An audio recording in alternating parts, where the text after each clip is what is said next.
জীবন থেকে নেওয়া ৬। অজ্ঞতা থেকে জ্ঞানের কাছে পৌঁছানোর জন্য একটি সেতু পাড়ি দিতে হয়। সেতুটির প্রথম ভিত্তি স্থাপন করেন মা। একটি ভালো কথা একটি পরিপূর্ণ পরিবার গঠন করতে পারে। একটি খারাপ কথা পুরো একটি জাতি ধ্বংস করে দিতে পারে। সন্তান যখন গর্ভে থাকে তখন মা জীবন সিঞ্চিত করেন নিজের রক্ত দিয়ে। যখন কোলে আসে তখন দুধ দিয়ে সিঞ্চিত করেন। এরপর পুরো জীবন নিজের অশ্রু জলে সিঞ্চিত করেন সন্তানের জীবন বৃক্ষকে। মৃত্যুর পরেও তার সন্তুষ্টি দিয়ে সন্তানের জীবন বৃক্ষকে সিঞ্চিত রাখেন।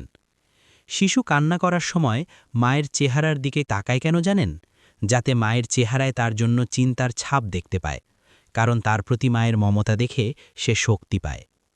কন্যা শিশু আগর কাঠের মতো। আগর কাঠ যেমন ভেতরে সুগন্ধি থাকলেও আগুনের পরশ ছাড়া সুগন্ধি ছড়ায় না, ঠিক তেমনি মায়ের মমতার উষ্ণ পরশ ছাড়া তার সুগন্ধি প্রকাশিত হয় না। ৩টি বিষয় থেকে মেয়েকে সর্বদা সতর্ক করব। ১. খারাপ বান্ধবী, ২. খারাপ বান্ধবী, ৩. খারাপ বান্ধবী। আর ৩টি বিষয় আঁকড়ে ধরার জন্য মেয়েকে সবসময় উপদেশ দেব। ১. ভালো বান্ধবী, ২. ভালো বান্ধবী, ৩. ভালো বান্ধবী। অন্যদের চোখ মেয়ের জন্য আয়না। সে নিজে কেমন সেটার চেয়ে অন্যের চোখে সে কেমন দেখায় সেটাই তার কাছে গুরুত্বপূর্ণ। মেয়েকে আদর করে সম্বোধন করা ছাড়া তার মুখ থেকে শব্দ বের করা কঠিন। আদর করে না ডাকলে পুতুলের মতো নীরব হয়ে থাকে। আমাদের মেয়েদের সাথে আমরা যত বেশি কথা বলবো তত বেশি তাদের বুদ্ধি শানিত হবে। পক্ষান্তরে তাদের সাথে ভালোভাবে কথা না বললে, ঠিকভাবে তাদের প্রতি আদর মমতা প্রকাশ না করলে তাদের বুদ্ধি ভোঁতা হয়ে যায়। মেয়েরা গাছের মতো। গাছ একদিক থেকে শাখা গজানোয় বাধা পেলে অন্যদিকে শাখা গজায়। ঠিক তেমনি মেয়ে পরিবারের আদর মমতা থেকে বঞ্চিত হলে অন্যদিকে সে আদর মমতা খুঁজে বেড়ায়। বিবাহযোগ্য কন্যার প্রতি মায়ের করণীয়। বাল্যকাল থেকেই সকাল সন্ধ্যার জিকির ও দোয়া পাঠে মেয়েকে অভ্যস্ত করে তুলতে হবে। ছোটবেলা থেকেই নিজেকে সজ্জিত ও পরিপাটি রাখার অভ্যাস গড়ে তুলতে হবে। বিশেষ করে বিভিন্ন অনুষ্ঠানে যাওয়ার সময় মেয়ের সাজসজ্জার প্রতি খুব যত্নশীল হতে হবে। বিয়ের প্রস্তাব আসার সময়কালে তাকে যেন সুন্দর ও আকর্ষণীয় দেখায় তার প্রতি খেয়াল রাখতে হবে। মেয়ে যখন বিবাহে উপযুক্ত হয় এবং বিভিন্ন ব্যক্তির পক্ষ থেকে প্রস্তাব আসতে শুরু করে, তখন তার দিন কাটে অজানা আশঙ্কায় ও সিদ্ধান্তহীনতায়। এ সময় মায়ের সাহায্যের প্রতি খুব মুখাপেক্ষী থাকে সে। এ সময় মায়ের উচিত মেয়েকে উপযুক্ত পাত্র বাছাই করার কাজে সহযোগিতা করা এবং তাকে জানিয়ে দেওয়া যে বিয়ের ব্যাপারটি সম্পূর্ণ আল্লাহর হাতে। তিনিই তোমার জন্য ভালো পাত্রের ব্যবস্থা করবেন। কাজেই এত দুশ্চিন্তা করার কিছু নেই, তুমি শুধু তার কাছে দোয়া করতে থাকো। জীবনের এ সময়ে মেয়েরা রং বেরঙের স্বপ্নে বিভোর থাকে। তার সমগ্র চিন্তাজগৎ জুড়ে দাপিয়ে বেড়ায় হবু জীবন সাথের কল্পনা। স্বাভাবিকভাবেই মেয়েরা আশা করে তার স্বামীর মাঝে এই গুণ থাকবে, সেই গুণ থাকবে। অধিকাংশ ক্ষেত্রে তাদের কাঙ্ক্ষিত গুণসমূহ শারীরিক সৌন্দর্য, সামাজিক অবস্থান এবং আর্থিক স্বাচ্ছল্যতা সম্পর্কিত হয়। অপরিণত বয়সের কারণে তারা এসবের চেয়ে গুরুত্বপূর্ণ বিষয় থেকে উদাসীন থাকে। এক্ষেত্রে মায়ের কর্তব্য হল তিনি আগে থেকেই মেয়ের মাঝে অল্প তুষ্টির গুণ সৃষ্টি করার চেষ্টা করবেন এবং তাকে বোঝাবেন যে মানুষের প্রকৃত গুণ ও সৌন্দর্য হচ্ছে তার দিন ও চরিত্রের সৌন্দর্য। তবে এই গুণটি অন্যান্য বাহ্যিক সৌন্দর্যের সাথে মোটেও সংঘর্ষিক নয়। একজন ব্যক্তি বাহ্যিকভাবে সুন্দর ও অন্যান্য জাগতিক গুণসম্পন্ন হওয়া সত্ত্বেও দিনদার ও চরিত্রবান হতে পারেন। তাই দিন ও চরিত্রকে প্রাধান্য দিয়ে পাশাপাশি অন্যান্য গুণাবলীর প্রতিও লক্ষ্য রাখে খারাপ কিছু নয়। তবে অবশ্যই একজন দিনদার ও চরিত্রবান ব্যক্তি হাজারটা হ্যান্ডসাম ও ধনবান ব্যক্তির চেয়ে উত্তম, যদি তাদের মাঝে দিন ও নৈতিকতা না থাকে। মেয়ের সামনে দাম্পত্য জীবন সম্পর্কে নেতিবাচক পন্থায় ঠাট্টা বিদ্রুপ করা এবং এ জীবনের নেতিবাচক দিকসমূহ তুলে ধরা থেকে বিরত থাকবেন। বিশেষ করে বিয়ের পূর্ব মুহূর্তে এসব থেকে খুব বেঁচে থাকবেন, না হলে মেয়ে মানসিকভাবে কষ্ট পাবে অথবা দাম্পত্য জীবন নিয়ে পরিপূর্ণরূপে অশুভ দৃষ্টিভঙ্গি নিয়ে এ জীবনে প্রবেশ করবে। কিছু কিছু মা বিয়ের ব্যাপারে খুব দ্বিধাদ্বন্দ্বে ভোগেন। মেয়ের নতুন জীবন নিয়ে বাড়াবাড়ি পর্যায়ের ভীতি অনুভব করেন। ফলে যতবারই বিয়ের প্রস্তাব আসে আরও পরে বিয়ে দেবে বলে প্রস্তাব ফিরিয়ে দেন। মায়ের এই ভীতি সবার অলক্ষ্যেই মেয়ের মাঝে সংক্রমিত হয়ে পড়ে। ফলে বিয়ের আগে ও পরে দাম্পত্য জীবন নিয়ে সে সর্বদা অস্থিরতা, ভীতি ও অশুভ দৃষ্টিভঙ্গি লালন করে। বিয়ের উপযুক্ত মেয়েকে দাম্পত্য জীবন সম্পর্কিত কোর্সে ভর্তি করানো ভালো, যাতে সে দাম্পত্য জীবন পরিচালনার নিয়ম নীতি এবং পারিবারিক সমস্যা সমাধানের পদ্ধতি সম্পর্কে জ্ঞান অর্জন করতে পারে। কিন্তু কিছু কিছু মা নিজের মেয়েকে নিজেরই কোনো আত্মীয়ের সাথে বিয়ে দিতে চান, তাই অন্য পক্ষ থেকে প্রস্তাব আসলে কিংবা পরিবারের অন্যান্য সদস্যরা মেয়েকে অন্য জায়গায় বিয়ে দিতে চাইলে তিনি প্রতিবন্ধক হয়ে দাঁড়িয়ে যান। মেয়ের পছন্দ অপছন্দের প্রতি কোনো গুরুত্বই দেন না। এটা মারাত্মক ভুল। মায়ের উচিত এ সম্পর্কে মেয়েকে স্বাধীনভাবে চিন্তা করার অধিকার দেওয়া। বিশেষ করে যখন এ ব্যাপারে মেয়েকে স্বাধীনতা দেওয়ার জন্য রাসূল আমাদের নির্দেশ দিয়েছেন, তখন মেয়ের বিয়ের ক্ষেত্রে নিজের স্বার্থ রক্ষার চেষ্টা কোনোভাবেই মাতৃত্বসুলভ আচরণ হতে পারে না। অনেক সময় মেয়ের বিয়ে নিয়ে মাতাপিতার মাঝে মতবিরোধ সৃষ্টি হয়। প্রত্যেকে নিজ নিজ আত্মীয় কিংবা পছন্দের পাত্রের হাতে মেয়েকে তুলে দিতে চান। সাবধান, ঘুণাক্ষরেও এই ভুল করতে যাবেন না। নিজেদের পছন্দ অপছন্দের চেয়ে মেয়ের পছন্দ অপছন্দকেই বেশি গুরুত্ব দেবেন। অন্যের পছন্দের ওপর ভিত্তি করে মেয়ের বিয়ে দিলে তার দাম্পত্য জীবন অসুখী হওয়ার সম্ভাবনা থেকে যায়। অনেক সময় পরিবারের লোকজন ও আত্মীয়স্বজন তাদেরই কোনো ছোট মেয়ের সাথে রসিকতা করে আত্মীয় কিংবা প্রতিবেশীর নির্দিষ্ট কোনো ছেলের বউ বলে পরিচয় দেয়। সাধারণত শিশুদ্বয়ের মাঝে ভালো বন্ধুত্ব ও বোঝাপড়া থাকার কারণে এমন রসিকতা করা হয়, কিন্তু তারা বুঝতে পারেন না এই রসিকতা মেয়ের মনে কেমন ক্ষতিকর প্রভাব ফেলে। যখন সে বড় হয় তখন ছেলেটি তার হৃদয়ে গেঁথে যায়।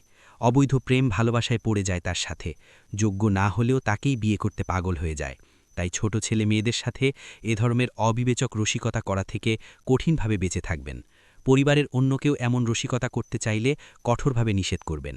মা হিসেবে এটা আপনার অন্যতম গুরুত্বপূর্ণ দায়িত্ব। বিয়ের উপযুক্ত মেয়ের সাথে মা তার সুখী দাম্পত্য জীবনের বিভিন্ন দিক ও অভিজ্ঞতা নিয়ে কথা বলবেন। বিয়ের পরে মেয়েদের মানসিকতায় কি কি পরিবর্তন আনতে হয়, স্বামী ও স্বামীর পরিবারের সাথে কিভাবে আচরণ করতে হয়, কিভাবে তাদের পরিবেশের সাথে মানিয়ে নিতে হবে সে সম্পর্কে ধারণা দেবেন। সদ্য বিবাহিত মেয়ে ও তার স্বামীর প্রতি আমাদের ওপর বিশেষ অধিকার আছে। তাদের যে কোনো আবদার যথাসাধ্য পালন করতে এবং তাদের সাথে নম্র ও কোমল আচরণ করতে আমরা বাধ্য। এটাই সামাজিক শিষ্টাচার। সুতরাং নবদম্পতি যদি কখনো আমাদেরকে তাদের বাড়িতে বেড়াতে যাওয়ার আবদার করে অথবা তাদের কোনো খুশির উপলক্ষে আয়োজিত অনুষ্ঠানে আমাদের নিমন্ত্রণ করে, সে নিমন্ত্রণ গ্রহণ করা বাঞ্ছনীয়। মেয়ে যদি চাকুরিজীবী হয় তখন সন্তান প্রসবের পরে নবজাতকের যত্ন নেওয়ার জন্য মায়ের সহযোগিতা কামনা করে, কারণ এ ব্যাপারে গৃহপরিচারিকার ওপর সে ভরসা করতে পারে না। তখন মাতৃত্ব ও মমতার দাবি হল মেয়ের সহায়তায় এগিয়ে যাওয়া এবং তাদের নবজাতকের যত্ন নেওয়ার কাজে যথাসাধ্য তাদের সহযোগিতা করা। অনেক মেয়ে বাগদানের পর নিজের বাগদত্তার সাথে নরম ভাষায় কথা বলে। উদ্দেশ্য হল বিয়ের পূর্বে হবু স্বামীর স্বভাব প্রকৃতি সম্পর্কে ভালোভাবে অবগত হওয়া, কিন্তু এ কাজটি যে সরই দৃষ্টিকোণ থেকে হারাম এবং অনেক ক্ষতিকর পরিণতি বয়ে আনে সেদিকে খেয়াল করে না। এ সম্পর্কে মায়ের কর্তব্য হল মেয়েকে হবু স্বামীর সাথে কথা বলা, তার সংস্পর্শে যাওয়া থেকে বিরত রাখা এবং এর ক্ষতিকর পরিণতি সম্পর্কে সতর্ক করা। বাগদানের পর বিয়ে দেরি করা উচিত নয়। অনেকে বাগদানের পর কয়েক মাস এমনকি কয়েক বছর পর্যন্ত বিয়েকে বিলম্বিত করে। এর ফলে বিয়ে নিয়ে উভয় পক্ষের মাঝে এক ধরনের অনীহা চলে আসে। অনেক সময় তাদের সম্পর্ক বিয়ে পর্যন্ত গড়ানোর পূর্বেই ভেঙে যায়। আবু হুরায়রা থেকে বর্ণিত, রাসূল ইরশাদ করেছেন, নুনকাহুল মারআতু লি আরবাইন লি মালিহা ওয়ালি হাসাবিহা ওয়া জামালিহা ওয়ালি দীনিহা ফাজফার বিজাতিদ্দিন তারিবাত ইয়াদাকা। 4টি বৈশিষ্ট্যের দিকে লক্ষ্য রেখে মেয়েদের বিয়ে করা হয়: তার সম্পদ, তার বংশ, তার সৌন্দর্য ও তার দিনদারি দেখে। তুমি দিনদারিকে প্রাধান্য দাও, নতবা ধূলি ধূসরিত হোক তোমার হস্তদয়। রাসূলের এই হাদিস অনুযায়ী শুধু ছেলে পক্ষ আমল করবে তা নয়, এই হাদিসে মেয়ে পক্ষের প্রতিও নির্দেশনা আছে। তা হচ্ছে মেয়েকে আমাদের এমনভাবে গড়ে তুলতে হবে যাতে হাদিসে বর্ণিত গুণাবলী তার মাঝে বিদ্যমান থাকে, বিশেষ করে তার দিনদারি ও উত্তম চরিত্র যেন উন্নত হয়। অতঃপর যে ব্যক্তি তার দিনদারি ও উত্তম চরিত্র দেখে বিয়ে করতে আগ্রহী হয় তার সে প্রস্তাব আমরা সানন্দে গ্রহণ করব। বিয়ের প্রস্তুতি নেওয়া এবং এর জন্য প্রয়োজনীয় জিনিসপত্র ক্রয় করার সময় মেয়ে কিংকর্তব্য বিমূঢ়তার মধ্যে পড়ে। এ সময় মা তার পাশে থেকে তাকে সহযোগিতা করবেন। মেয়ের সাথে তিনিও বাজারে যাবেন এবং সেখানে তার কি প্রয়োজন আছে সব পূরণ করার চেষ্টা করবেন। শুধু তিনিই নন, পরিবারের অন্যান্য সদস্যদেরও মেয়েকে সহযোগিতা করার কাজে লাগিয়ে দেবেন।